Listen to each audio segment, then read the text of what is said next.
Hello friends, myself Billy Pele and this is my first video on YouTube and today I am discuss about Atlas compressor।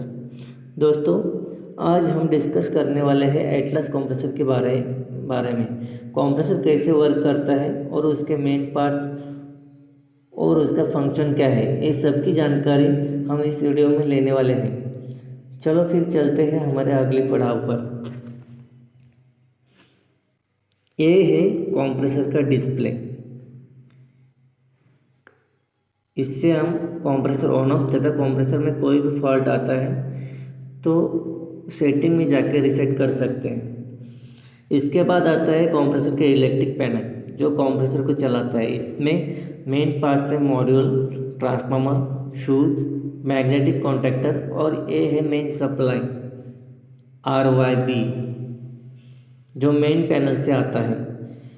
Electric panel के बाद हम mechanical parts की तरफ बढ़ेंगे।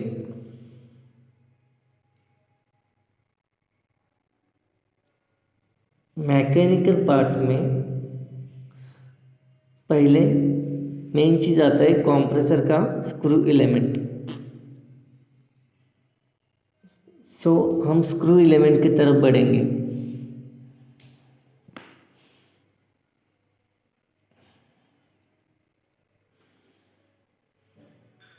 Compressor का hard screw element, compressor का hard है screw element. इसके अंदर ही हवा जनरेट होके high pressure and high discharge separator tank में जाती है। स्क्रू एलिमेंट में दो स्क्रू आपस में स्मैश होके चलते हैं टाइमिंग गियर की वजह से, और ये स्क्रू एलिमेंट रोटेट करने का काम मोटर करती है। और जो स्क्रू एलिमेंट हवा सक्शन करता है वो एयर फिल्टर से। सो हम अभी आगे एयर फिल्टर की तरफ बढ़ेंगे।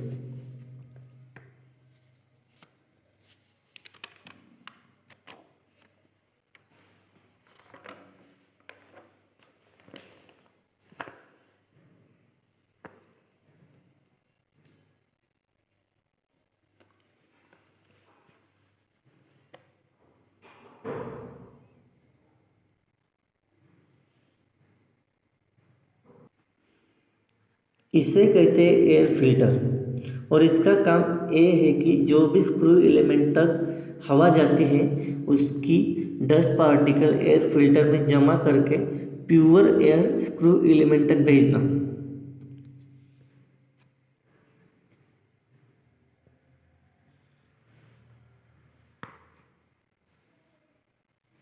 यह है loading unloading valve. Loading unloading valve का काम है कि जो भी सेट प्रेशर है कंप्रेसर में, समझो 6.5 का सेट प्रेशर है तो 6.5 पे लोडिंग अनलोडिंग वाल्व क्लोज होगा। 6.5 बार आने पे लोडिंग अनलोडिंग वाल्व क्लोज होगा। इसको ऑपरेट करने के लिए सोलेनॉइड वाल्व दिया है, और प्रेशर कम होने के बाद ये ऑटोमेटिक ऑन होगा।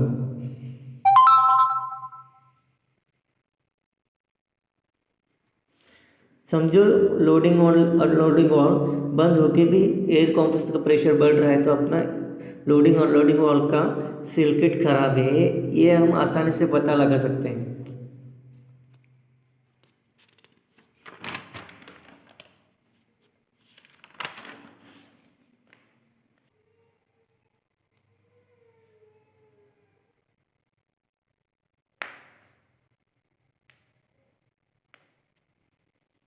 अभी इसके बाद हम बढ़ेंगे ऑयल सेपरेटर टैंक की तरफ। ऑयल सेपरेटर टैंक में ऑयल सेपरेटर होता है। इसका काम ये है कि स्क्रू एलिमेंट से high pressure and high discharge जो एयर और उसके साथ स्क्रू एलिमेंट को लुब्रिकेशन करने वाला ऑयल आता है उसको सेपरेट करने का काम ऑयल सेपरेटर का है।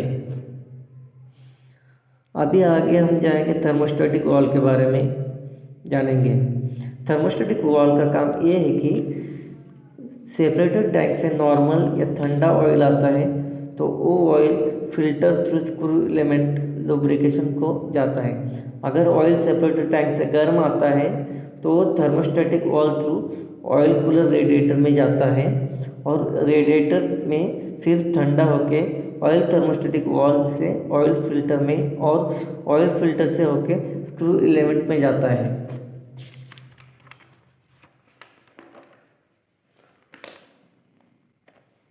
और बाद में स्क्रू एलिमेंट से होकर फिर सेपरेटर टैंक में ऑयल आता है और ये ऑयल एयर प्रेशर की वजह से सर्कुलेट होता है और ये ऑयल की साइकिल कंटिन्यू चालू रहती है।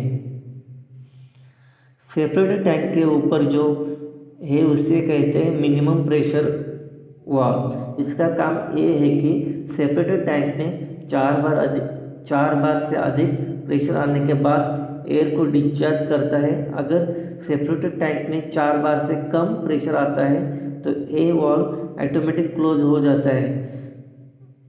टैंक का प्रेशर मेंटेन, इसकी वजह से टैंक का प्रेशर मेंटेन रहता है। ऑयल सर्कुलेट होने के लिए और कंप्रेसर बंद होने के बाद भी ये प्रेशर मेंटेन होता है सेपरेटर टैंक में। और आगे चल के हमें एयर और ऑयल कूलर रेडिएटर के बारे में जानेंगे।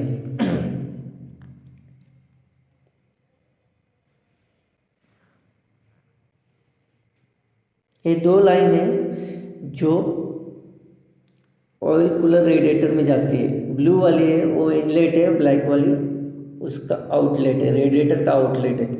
वो ऑयल ठंडा करके ब्लैक लाइन से और फिर थर्मोस्टेटिक वाल्व में आता है, बाद में एयर फिल्टर थ्रू उस स्क्रू एलिमेंट तक जाता है।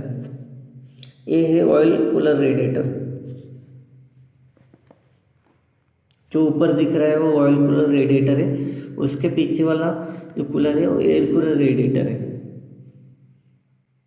दोनों अलग अलग है और इसका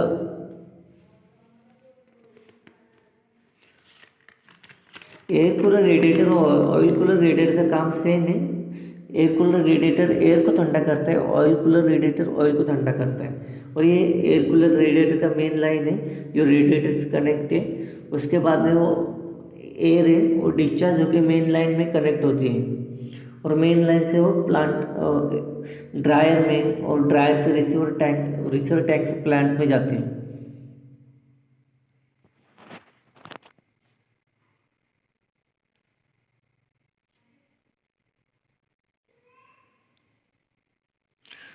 अभी हम आपको दिखाएंगे कि एयर कहाँ से आउटलेट होती है। एयर कूलर रेडिएटर का जो आउटलेट पॉइंट है वो इधर दिख रहा है, वो पाइप है। उधर से एयर कूलर रेडिएटर से एयर डिस्चार्ज होके अभी मेन लाइन से कनेक्ट होगी।